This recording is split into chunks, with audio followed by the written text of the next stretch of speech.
This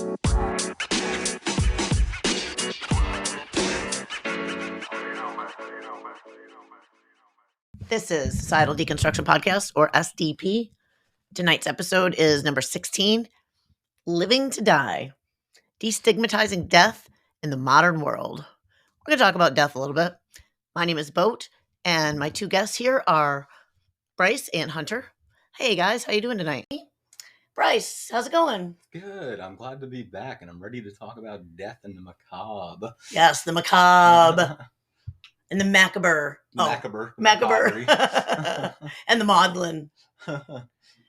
And then our second guest is my friend Hunter. Hello, guys. How are you guys doing? Hey, Hunter, how you doing? Pretty good. Enjoying life until death. Oh. Live in the moment. And that's all you can do, Mhm. really. Mhm. Why worry about what's going to happen in 20 years? You might be dead already. Yes, that is the focus of today's show, is how our society, specifically American society, I guess, 'cause that's all we have first-hand experience with, handles and kind of talks about death. And you say that we should talk about it more, and I think we should, because when you're actually facing it or thinking about it for whatever bizarre reason, you think that it's such a solo journey, and maybe you feel so alone. I mean, everybody must, because you are alone. you have to do it alone. I mean, also, it's kind of like people think of it like a taboo to talk about it before it happens. Maybe they're afraid they're going to jinx themselves. Yeah. True.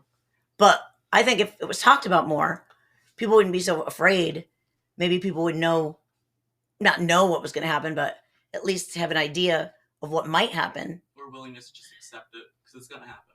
Yeah, it's inevitable. Yeah. We're all living to die, aren't we? We hate not knowing things. As humans, we hate like the unknown and I hate not surprises. being able to figure stuff out. So yeah, it's like it's truly something we can't figure out, because anybody who experiences it can't ask them.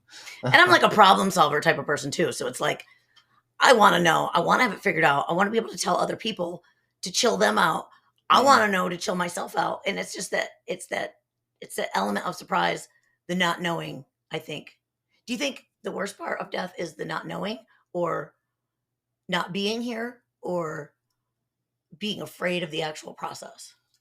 I feel like it might be being afraid of the actual process, because you already know if any religion's correct, you know what they are. The afterlife is. You already know what it's going to be. Mhm. But if it's just nothing, you have nothing to worry about either.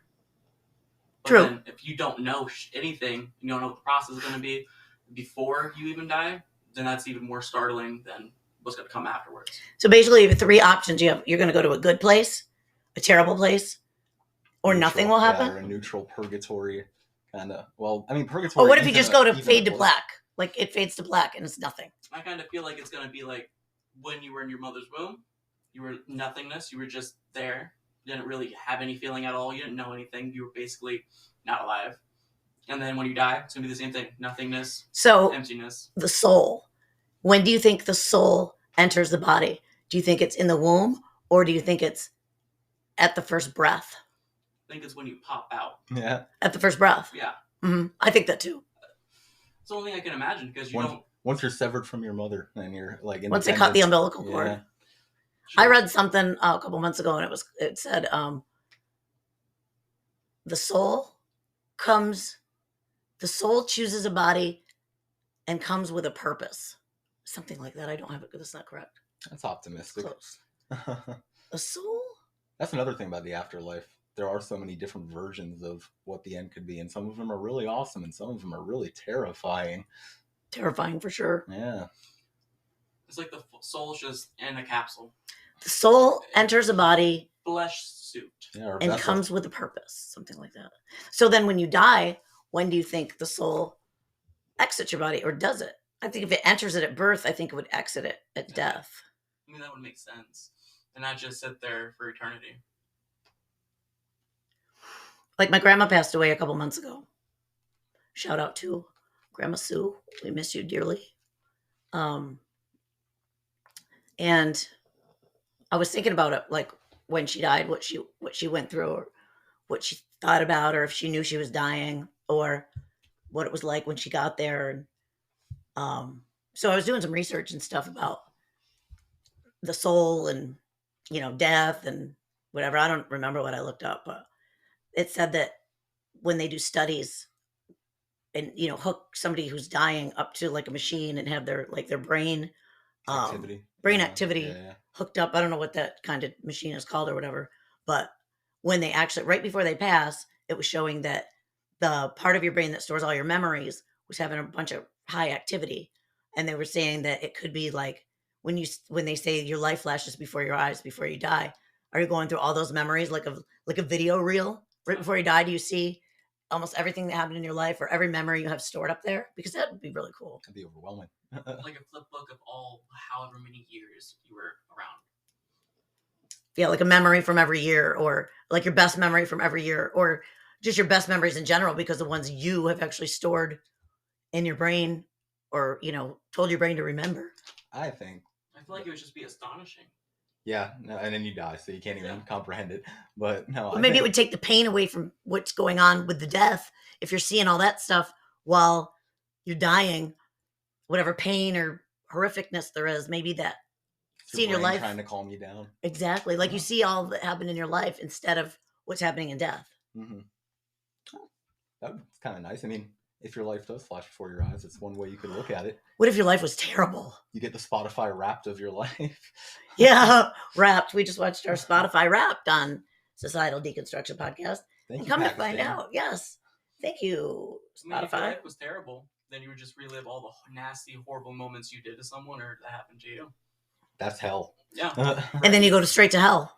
Yeah, or you just go straight to nothingness. Yeah, right. Or you fade to black. That was a Metallica. So was it a song or an album? Fade to Black. You don't know? I don't know. Oh, for Christ's sake! I'm not a huge Metallica fan. Not a huge metal fan. I saw him 3 times in concert.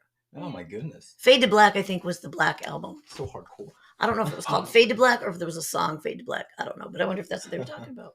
I feel like that would be a song. Fade to Black.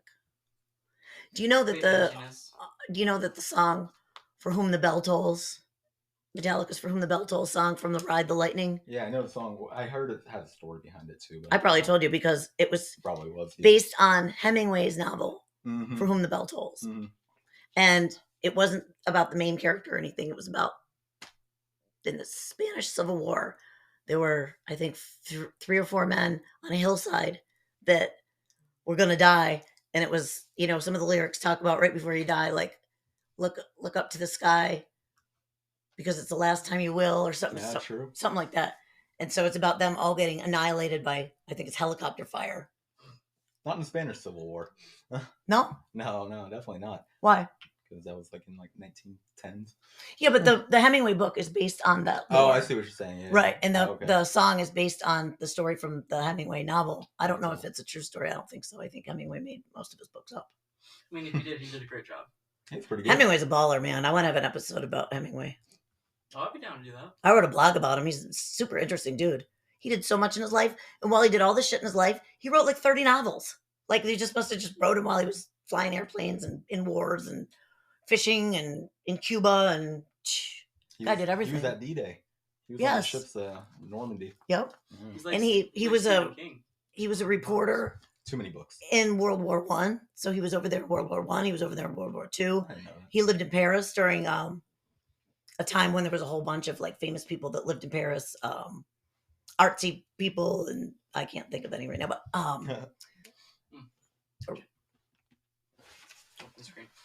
He lived in Paris? Just doing a recording check. Yeah, he lived in Paris. F. Scott Fitzgerald was one of them. Oh, he wrote The Great Gatsby, right? Mm-hmm. Yep, yeah. He lived there during the time. And I didn't know that. Mm-hmm. But anyway, we digress. But, well, we could talk about Hemingway. True Florida icon. Hemingway lived in Key West. Mm-hmm. And his house is now a museum with his cats. But he also lived in Cuba.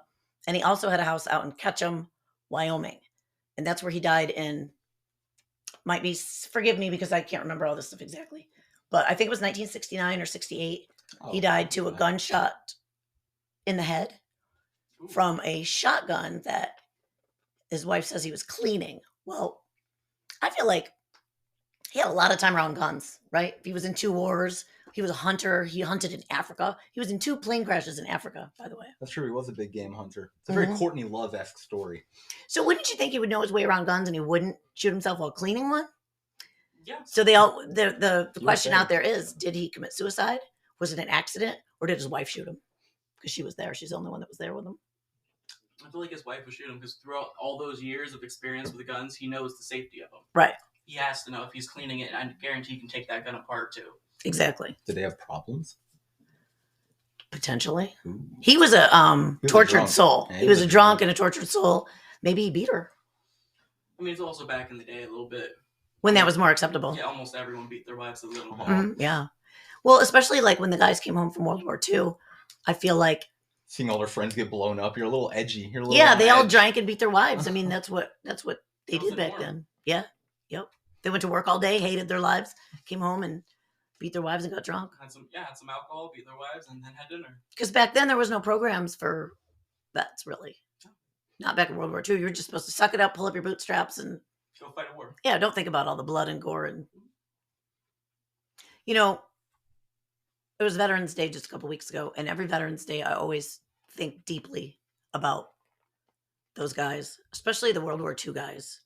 Something like resonates. Not many left about that. Yeah, and like if you've seen any of the World War II in color or anything like that, crazy. any of those shows, what those guys did. I mean, they were literally plucked out of here regular life in America. They're working a job, dating a girl. Maybe they got a couple kids. Maybe they just got married. Maybe they. Well, after Pearl Harbor, everyone wanted to go. Like people would like kill themselves if they couldn't. Yeah, yeah, there was a big. Yeah, more like Vietnam was getting plucked out of your good life and getting sent to something that didn't even matter. But so they all wanted to go. But once they got over there, you think they fucking wanted to be there, right? I mean, do you know what they got thrown into? Do you know about what happened during the war after we declared war on Japan for bombing Pearl Harbor? Oh, what we did over here to the Japanese? Yeah, we fucked them in the ass. We put them in internment camps. Yeah, we destroyed them. What is it? Basically, concentration camps. They expected us to declare war and then attack them months and months later. 3 days later, we declared war and then had Navy ships go out immediately. They were not prepared for us to come and bombard their ass. But they fought like crazy. Like they had the kamikaze pilots. They didn't give a shit. Yeah, but they're also stupid enough to go on a stranded island with thousands of crocodiles in the middle of the night. I've heard that story. And then kill all the wildlife so they're starving for fucking a month. And then go walking through the swamp when the Americans come there. I think it was the British. Which island was that? Ramree. And it was the British that chased them into the swamps, and apparently, like all of them got eaten by crocodiles and stuff. Because they were campmen was on the island, and they were hunting all the game because they were stationed there. And then the crocodiles had nothing to eat for a long time and were starving. Now on SDP, we enjoy a good story about the crocodilian species of the world. Were they crocodiles? Were they alligators? Or were they something else entirely? They were salties. Okay. Mm-hmm. Now, have any of you guys heard or seen the story of Okinawa? No, like just in the war. It was like one of the last islands we took. Yeah. Yeah. And a shit ton of our guys got killed, like thousands and thousands and thousands. And when they got on the island, there were no Japanese to be found. And they'd just been through a bunch of crap and they were tired and irritated. They get on the island and it's like a tropical paradise. They're ready to be done. There's no Japanese to be found. They're just like, what the fuck? Maybe they're not actually on here. Oh my God, maybe we can have a break, and they're just like having a couple good days. Then they get opened up on. Nope. Then all of a sudden it starts pouring. Pouring. And it pours for days and days and days. They're walking water like up to their necks. Yeah. Everything they have is soaking wet.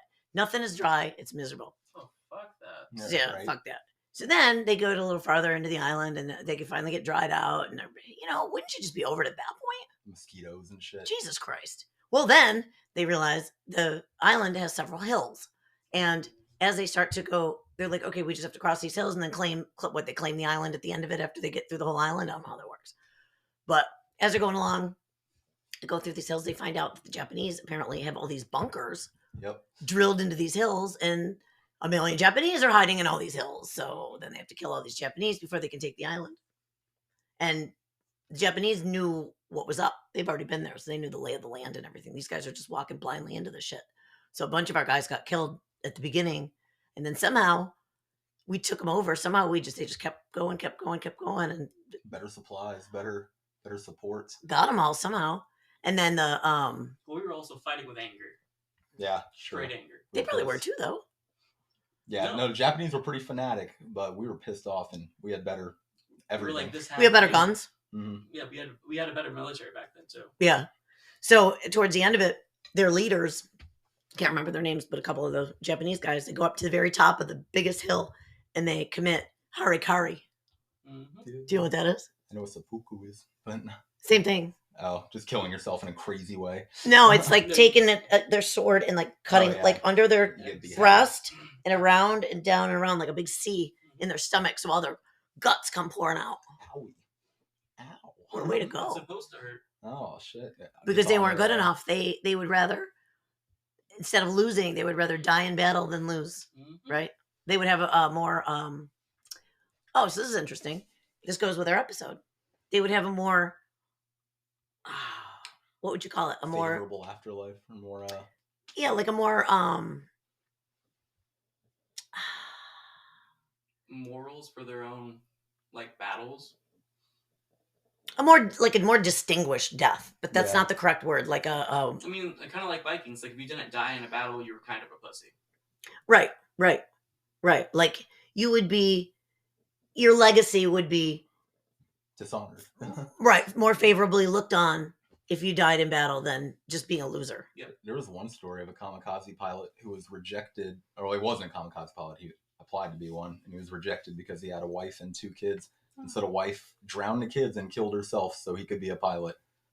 That's the kind of enemy you're dealing with. Because they can't have a family? No, because so he could be like So a kamikaze pilot and honored the emperor and stuff. She killed her kids and herself because he wasn't eligible if he had a family. Oh yeah, that's what I was asking. Gotcha.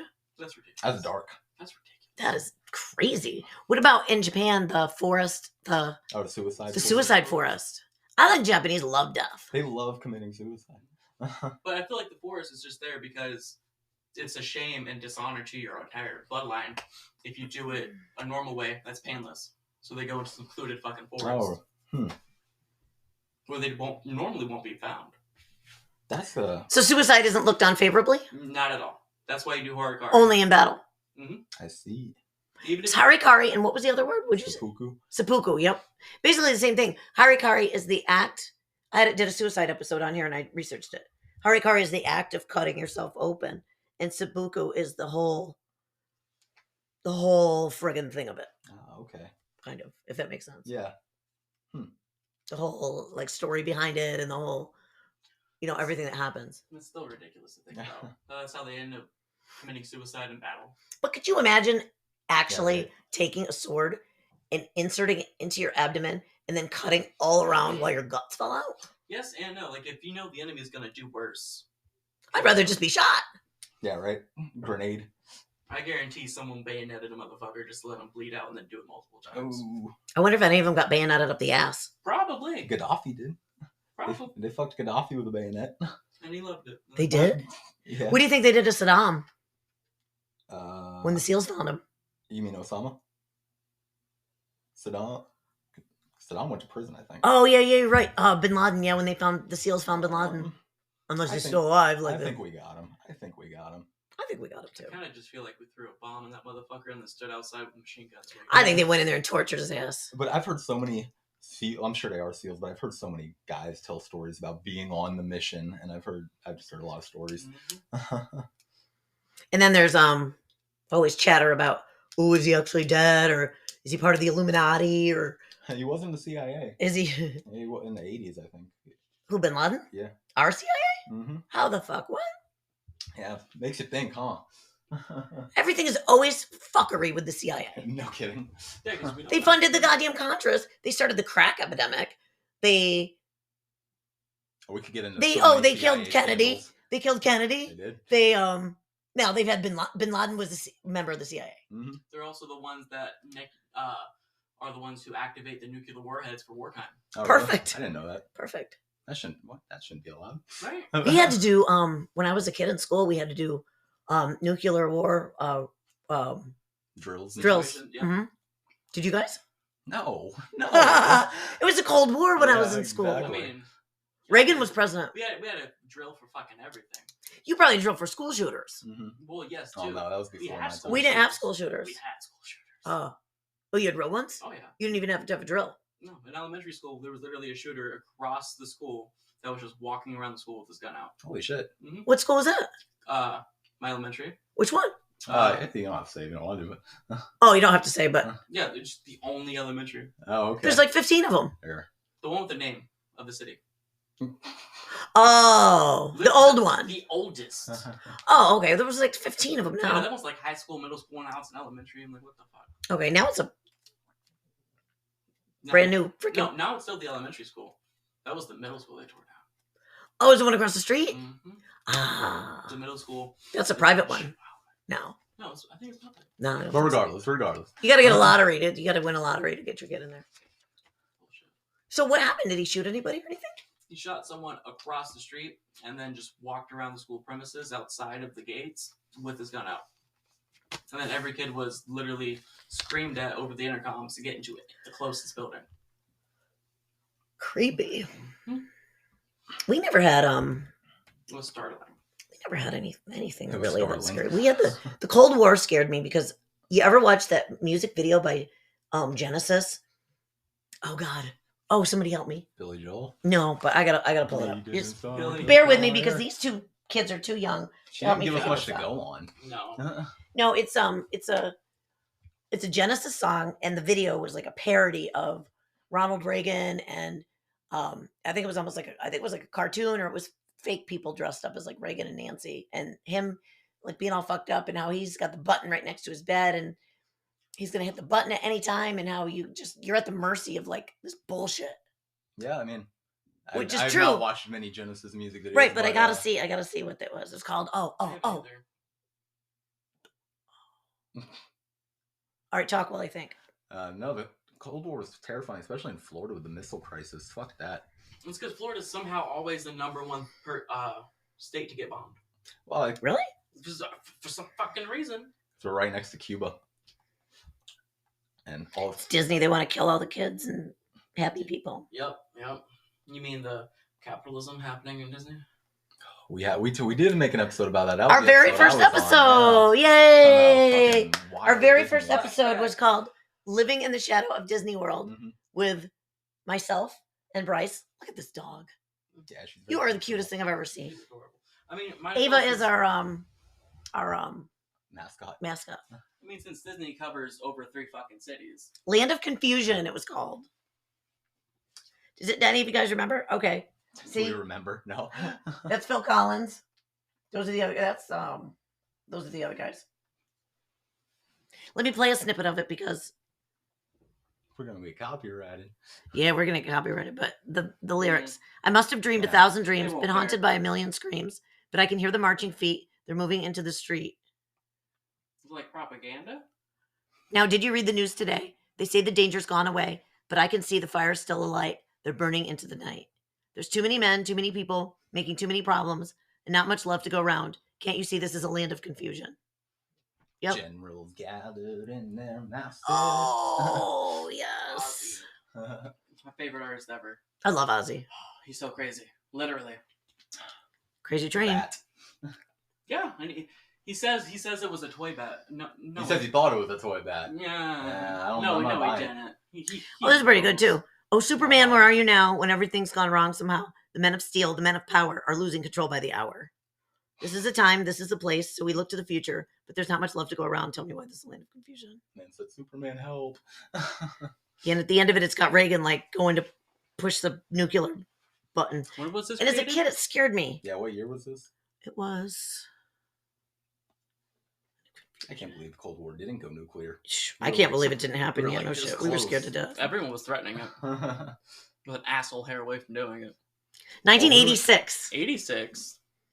86. So I was late. It's a lot 12. later than I thought it would be. Yeah. A lot. I was 12. It went on for a long time. What? Let's see when the Cold War. Let's see the dates. Did it? I say the Cold War started the day that Berlin was liberated. Was that in the See, now I'm too young to remember that. World War II? World War II ended in what? 44? 45. So yeah, I think that's when it pretty much started too. And then when do you think it ended? Whenever the Berlin Wall came down. Yeah. Oh, would you remember that? No, I wasn't alive. No, I don't even remember that at all. I'm getting you. Oh, cool. Yeah, neither one of you were alive when the Berlin Wall came down. No, wasn't it like the late 80s or early 90s? Mm-hmm. I remember. I think U2 was there singing. Of course, Bono was there. Of course. Let's see. The date of the Cold War is considered to be March 12th, 1947. Pretty good, Bryce. Huh? To December 25th, Christmas of 1991. So the wall came down in 91 on Christmas Day. Ooh. If Merry that's Christmas, what, everybody. if that's what, let me see. That's a great Christmas present right there. For the Russian Good old people. Americans get to destroy some shit. Yeah. Date Berlin Wall came down. Mr. Gorbachev, tear down that Date wall. Berlin Wall came down. Thank you. I don't remember, so I think it has to be pretty fucking late. Berlin Wall. We're looking up the lifespan of the Berlin Wall. We are. Fall of the Berlin Wall. Oh, the lifespan of it's fucking massive. Yeah.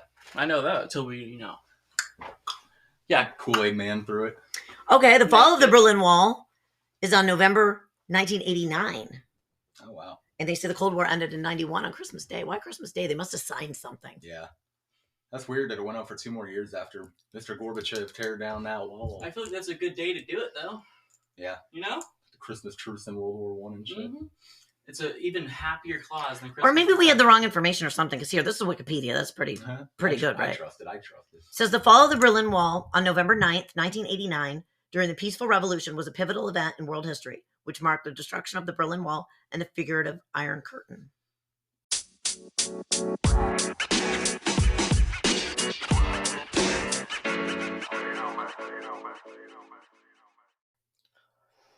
All right, listeners, put your strap-ons on and get in gear.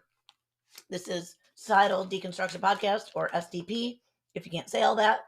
Coming back from our break, and we have Bryce. How you doing, Bryce? Good. You survived the break? I did. Good. What about you, Hunter? Did you survive the break? Not really. I feel a little bit dead already. Yeah, I feel slightly dead. I do too, actually, but I don't want to say it. I think it's like yesterday. I went to sleep early in the morning. What, Tuesday night? I don't know. Wednesday night? I don't know. I can't remember. And then I slept till like 6 o'clock in the evening. So I went to bed when it was dark, and then I woke up when it was dark. And boy, that'll fuck you up. Let me tell you. Not knowing what year it is. Oh, it'll fuck you up. You don't know your own name when you wake up like that. Yeah. You can't remember your passcode to your phone. You can't remember the Phone's dead. You can't remember the combination to your safe. You can barely remember how to fucking breathe when you do that. Have you woke up like that and literally can't open your phone because you can't remember the combo? Yeah, I slept for 15 hours straight, and I was just so loopy when I woke up. It was like I was fucking drunk and high at the same time. I slept once for over like 72 hours. Oh. Crazy dreams, though. When you Insane. I have epic adventures. Epic. And then that whole day, they're just, the dreams are just tidbits of the dreams will go flash through my brain. Yep. Flash. But it's never enough you can't even get who the person was or what exactly you were doing, but you got the feeling that you had, where you were in the dream, but you can't quantify it. You can't identify it. You couldn't write down what happened. That's what happens how to me. I can't remember dreams. I can remember the gist, but no specifics. I was doing really good for a while remembering my dreams. I actually was keeping a dream journal and writing them down, but I was writing them down as soon as I woke up. I'm not trying to write as soon as I wake up. And I think you have to. Well, you could talk and you could record it. Oh, true. See, what I can't do with that is I can only remember super, super weird, like no meaning, fucked up dreams. Mine are all fucked up. And sometimes it's like, deja vu type stuff too. Mm-hmm. A lot of mine are like that. And they say if you have a dream like that in it, a lot of times it will happen. It's happened multiple times. So it could be deja vu because you had dreamed it and it already happened, or you had dreamed it happened in a different life. I kind of think with a different life point of view on that. Just because it makes a little bit more sense. Like you in another like realm already experienced it, and now you're seeing something that you personally have already done. Do you think that when you meet somebody and you click, like the way, like when me and you met Honor, we clicked right away. Bryce, we clicked right away. It took us a couple times because when we first met, it was at Edward's house, which is always like a very strange vibe. So once we got out of Edward's house, we clicked right away. Yeah. You saying, do you think that's like you in another life? Yeah. Do you think we knew each other in another life? And that's why when you meet, you click so instantly. And then why some people, you can't even talk to them because you didn't know them? That's interesting, but that's way beyond my level of comprehension. I've never really thought about that before. That's definitely a fucking possibility. Yeah. Anything's a possibility. I think this thing that I have going on with George has something to do with another life. You are pretty invested. Really? Because of the way I went into it and the way that I couldn't stop. There was something pushing me to do it. It's something I would have never done normally in my life ever. It's nothing I would just be a go-to thing. There's something pushing me and making me do it and then making me keep doing it and keep doing it and keep doing it. And now I'm so interested that I just keep doing it. But I feel like it's something above Yeah, I get what you're saying. Above all of us or outside of all of us. And I think that there was something like in another life, like maybe George and I were related, or maybe like we went through something of this house. We went through something together, or like I don't think it was like a romantic thing. I think it was just something. Maybe we were like best friends or like really deep relationship. Or what if I was president of a country and he was vice president, or vice versa? That'd be cool. That sounds like a fun time. What if I was the chef and he was my sous chef? That would be cool to remember. He really likes to cook, Yeah, and so do right. I. Right? But I want to figure it out somehow, and I think he's got to get out. You ever will? No, I think we will. He's got to get out. And since I started the George thing, and you guys will learn about the George thing here. I know I've mentioned it a couple times, but I don't know if y'all know exactly what it is. Helping a gentleman get out of prison who's been in prison for 33 years. It's a big, giant, historic case with 4 different defendants, and it's just a lot to it. So I'm not going to go into it right now. But I'm trying to help him get out. I'm his advocate, so to speak. And I just think that we had something to do with each other in another life. Now, since I've started with this George case, I have gone to the astral plane or another Spirit realm world. or the spirit world or the spirit realm, whatever you want to call it, several times. And he prays for me every single day. And I've had some other weird stuff happen to me. And I just, it's you can't define it. But anyway, I don't want to go on and on about that. I could go, that's a whole other podcast. Soulmates and shit. Twin Nice. flames. Yeah, and I don't know. Because twin flames don't have to be romantic. Yeah, exactly. And neither do soulmates. Yeah. I don't know how much I buy into all that. I mean, I believe it's possible, but I believe that you can have more than one, honestly. right. Ooh. I think so too. Because there's no set, like, person, because each person fits you in a different way. And could it just be somebody that you connect with, like, deeply? Yeah. Yeah. Because it doesn't have to be romantic. I always thought it was. That's what I always believed it was. Yeah. But I always thought soulmates was like a romantic thing. It is kind of a loaded term. Yeah. Yeah. Or twin flames. That sounds very I romantic. mean, you have a soulmate. But you know what twin flames are? One soul that's split into 2 parts. So that's, so to speak. That's what They they must say. find each other. So that's what that's about. Mm-hmm. My buddy Matt thinks we're me and him are twin Oh, yeah, you flames. told me about that. I don't know if I buy that. I don't know if I could tie myself to somebody that much. Like, I'm a free spirit. I'm my own person. I don't feel like my soul is tied to another soul that much. Wary of commitment. Write that down. Really? Yeah, that's what it sounds like. Huh. I totally am too. I mean, it's not honestly, I feel like it's not a horrible, horrible thing, though. Yeah. Well, true. now I am, though. I wasn't when I was younger. Really? Oh, life has made me that way. Better than forcing things that shouldn't be. Exactly. Yeah. I think relationships are a very antiquated type of thing, honestly. Construct. A construct, yeah. Yeah. Society. It's like you grow up, you Whoa. get married, you have a You said baby, it. you go to college, you buy a house. All that's a construct. Like, I don't think you should have to go to traditional school. I think you should have the option if you want street smarts or school smarts. I think that you should be able to travel. You and your parents should be able to travel all over the world while you're young. When you can afford it, when you've got the strength and capacity to do it. Yeah, you should meet all different cultures. You should eat all different kinds of food. Figuring that out. More people are taking less traditional life paths. They are. They're getting like RVs and vans Yeah, right. and going all over the place with their kids and That'd be stuff. cool. I think that'd be neat. Turn a U-Haul into an RV. Mhm. Like, my parents were hippies. I don't think they wanted to do the societal constructs, but I think they felt forced to. Really? Mhm. I never really. Oh, my dad was out there. Like, my dad didn't go to Vietnam because he was went to UB, University of Buffalo. Oh. Did I just cancel them out from being drafted? Yeah, usually if you're in college, Mhm. it exempts you. And he didn't want to go. He didn't believe in the war. He was very much a student. And I believe he did a lot of protests and stuff like that at school. I feel like protests don't really do shit, to be honest with you. We remember those kids that got killed at Kent State? Mm-hmm. That was a That protest. was the National Guard, right? That killed him. I believe so. My dad was at some protest where something happened. I remember him telling me about it, but I can't remember. And he's dead, so I can't ask him. Protest only matters if someone dies. That's how it seems. I feel like it never really gets what you want to get across, like to actually happen and get done. Yeah, it's not. I think the protests with Black Lives Matter that changed helped a lot. Yeah, that probably. I think it changed a lot. Yeah. And that's the only thing I've ever seen in my lifetime with protests that actually changed anything. But also, did they protest? They must have protested Cold War and stuff. I don't remember that. I was probably too young. yeah, I'm pretty fucking sure. And protested like nuclear bombs in Vietnam and shit. Oh yeah, must be. They must have protested nuclear bombs To and war stuff. against half the world. Yeah. Hello, Ava. It's a good idea. Yeah, Ava's snoring. But I was actually surprised. Like Black Lives Matter really. That was so big though. It changed the way I thought about a lot of stuff. It's still kind of big too. Civil rights kind of changed some stuff too, but that was a long time ago. And it seems like people forgot True. a lot of the stuff that they changed in civil rights. They forgot how important and how big that was then, because that was the bill that JFK wrote right before he got assassinated, and I believe it was passed after he got assassinated by President Johnson. I think Johnson got into office after Kennedy died. And so Johnson passed the Civil Rights Amendment or whatever it was. And that was saying that blacks or people of color did not have to have a separate bathroom. They did not have to ride in the back of the bus. Repeal them in the Jim Crow laws, pretty much. They couldn't be segregated or I can't think of it. But like at their place of employment, they couldn't be treated less than if they were a different color.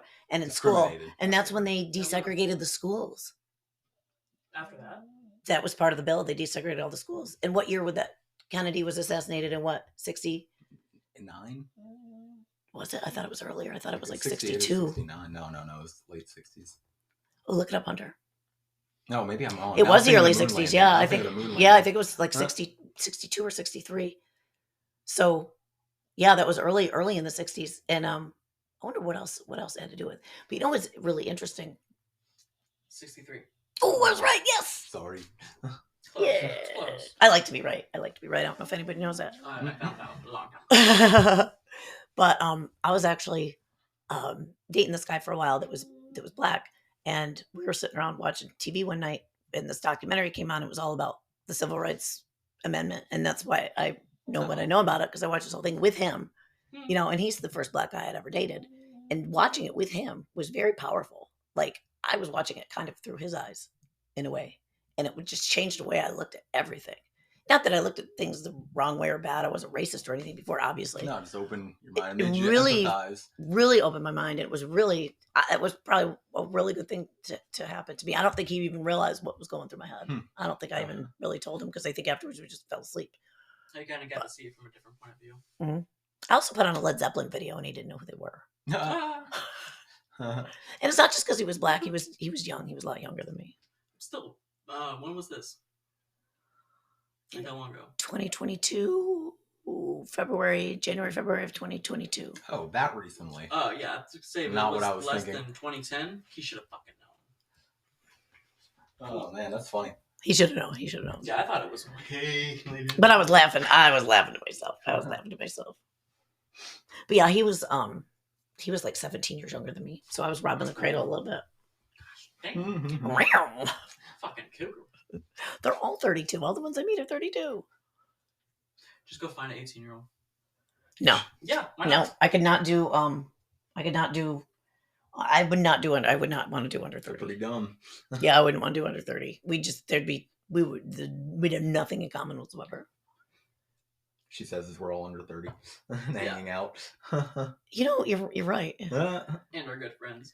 But you guys are very mature for your ages. These two I'm sitting with are under 30. I feel that maybe you are, because probably to be my friend across the street, he's mature for his age. It just depends. You're not like, who are the ones that annoy me? Vapid. What are they called? The ones that have that try to be so smart and hipsters. Yeah. Yeah. They're just too try hard. I don't think anyone likes hipsters. Besides hipsters. They've always been a meme. But they're always in cities. Yeah. No, we have hipsters. I mean, yeah, but we have hipsters here. Do they go to First Watch all the time? Yeah, I mean, I go there too. I think that's where I've seen them. I guarantee you, that is very hipstery. Do you think hipsters are afraid of dying? Yes. Yeah. Do you think they talk about it? I don't know what hipsters talk about. Honestly, yeah. How nice their hair behind the looks curve. and how nice their beard looks. We're not on hipsters level of topics yet. We're What- behind. Okay, so these two cats with me are under 30. I'm not going to say their ages, but I'm not robbing the cradle. We're just friends. But we do get along very well. And what is your guys' generation called? My generation was Generation X, and we're the best generation there was out there ever to be. I think I'm Z. I think I'm like at the very beginning of Gen Z. Because you're not millennial, you're before millennial. Yeah, no. Or after millennial. I'm after millennial too. And the generation right now is Alpha. Alpha? Yeah, they got a cool name. Mm-hmm. What ages would Alpha be? I think it started 2 years ago. What age? Like 8? Like what age? No, 2 years 2, old. 3. So like this is the very new generation now. Like the current one. Probably 1 through 5, maybe a little bit earlier than 5. 5 years old? Probably a little bit earlier, but yeah, this is the very new one, Alpha, because the alphabet restarted. Okay, so my daughter is almost 19. What generation would she be? Gen Z. Ours, Gen Z. Wow, you guys are in the same generation as my kids. We're old Gen Z though. That's crazy. We're on the border. What year is Generation X? I think it's like 69 through 81 or something like that. And I'm 74, so I'm like right in the middle. Oh God, I just dated myself. How old I am. Well, everybody, I have a big birthday coming up, if you guys understand. My birthday's in January of 2024, and I was born in 1974. How old does that make me? 50. 2,000 years old. 50. You're an immortal witch. 50. Immortal witch. Oh God. You woke up the fucking bear. Oh, hi Ava. How are you, precious? If you guys heard any snoring in the background, that was Ava. She lives on top of a pile of pillows. Yes. Yes, indeed. Well, do you think that in this podcast we have destigmatized death in the modern world? We brought notice to it. Definitely brought a lot of notice to it. I think everybody should talk about it more, and that way when people do die, maybe you don't feel so alone. Or like you can talk to your fellow people around you about it and not have to feel like you're scaring them, or because if I was getting ready to die, I like to talk anyway. That's why I have a podcast. I like to hear myself talk. But if I was getting ready to die, I'd probably want to talk about it. I don't know. Also, I feel like make it more like an accepted subject. Like talk about what you're going to do after this person dies, your spouse or your brother or whatever. Like what's going to happen, especially if they're ill. So just make sure you like have a conversation and not be a pussy about it. Right. It's pretty inevitable. Yeah. This podcast is not for pussies. It is people. not at all. Or for people that get offended easily. Nah. You could just turn it off right now. Pussy ass faggot. We don't mean that to anybody, specific. We mean this to each other. Say something, Bryce. Say something non-politically correct. I don't want to get canceled. Who knows what'll be offensive in 10 years? You're a nigga. Oh. That wasn't me. Bitch ass nigga. Bitch ass nigga. Bitch ass nigga. Faggot nigga. Out of pocket. Out of pocket. Hey, I got the end card from my friend Dwight. D White. Cool. He gave me the end card. I have the end card for my black best friend. My one black friend gave me the end card. And I don't use it very often. And I don't use a hard R. But yeah, I'll throw that out once in a while when I'm irritated at something. I'll call it a bitch ass nigga. I feel like an inanimate object is usually what I say it to. Yeah. Not an actual person. Yeah, not a person. But I feel like you have more than one black friend. I do. It was a joke. He came up with it. Not me. That's why I thought it was so great. People don't realize that. They think I'm, racist and only one black friend. But no, I have a bunch. He's special. I have a bunch. He's special at. But yeah, him and I have to do another podcast too, because that'll be fun. That'll be my one black friend part 3. Nobody listens to my one black friend part 2. Why not? It's called We Might Not Make It. Was it the first based one on the good, Weeknd song, We Might Not Make It. And it's my one black friend part 2, but it's one of the least listened to podcasts on this season. Season 1 of Societal Deconstruction Podcast. SDP. Season 1 is going to be wrapping up soon, guys, so you got to make sure that you listen to all these episodes and do a review if you like us, or even if you don't, I can take constructive criticism a little bit. Don't go too harsh. Yeah, keep it whatever. But keep it at 100. Keep it at 100. Naum. Not what? Naum. Remember that song? No. There's a song that plays on the Weeknd radio on Sirius. That we just it was. Yeah, and the guy says something Naum. Something Naum. I don't know what that's supposed what to mean. What does Naum mean? If anyone knows what Naum means, please write me on our website. Well, If you like this episode, please leave a rating and review on our website, societaldeconstruction.com. We'd love to hear your feedback, and that will help us improve the podcast for your future listening pleasure. Again, societaldeconstruction.com. Hopefully I don't need to spell that. You shouldn't have to. For our audience. Makes me wonder sometimes. Really? People make me wonder sometimes. But hopefully, I think our listeners are all smart, because our listeners are people that live for themselves. They do what they want, when they want to do it, how they want to do it. Yeah, they're their own person. They don't follow normal society rules. We don't follow societal constructs. No, that's the whole point. Like me, I sleep when the fuck I want to. You know we're still recording. Eat when I want to. What? I was just letting you know we're still recording. Well, yeah, we're okay. doing I didn't know. I know if you knew. We're finishing up. It's the ending part. So anyway, thank you all our listeners. We love you and are so happy to have you. Please listen to all the other episodes when you get a minute. One thing about podcasts is you put headphones on and do your laundry, eat your dinner. You know, you can listen to them in the car. You can exercise. You can sleep. Forget you can about sleep the world. to it. Except for my voice is probably too grating to sleep to. Nah, it's beautiful. It's like a siren. Ooh, like a scratchy siren. Who said scratchy? It's just witchy. Bitchy and witchy. Witchy and bitchy. Witchy Woman by the Eagles. That's a good song. Anyway, we hope you all have a wonderful day, and we'll see you next time. Say bye, guys. Bye. Goodbye. Toodaloo.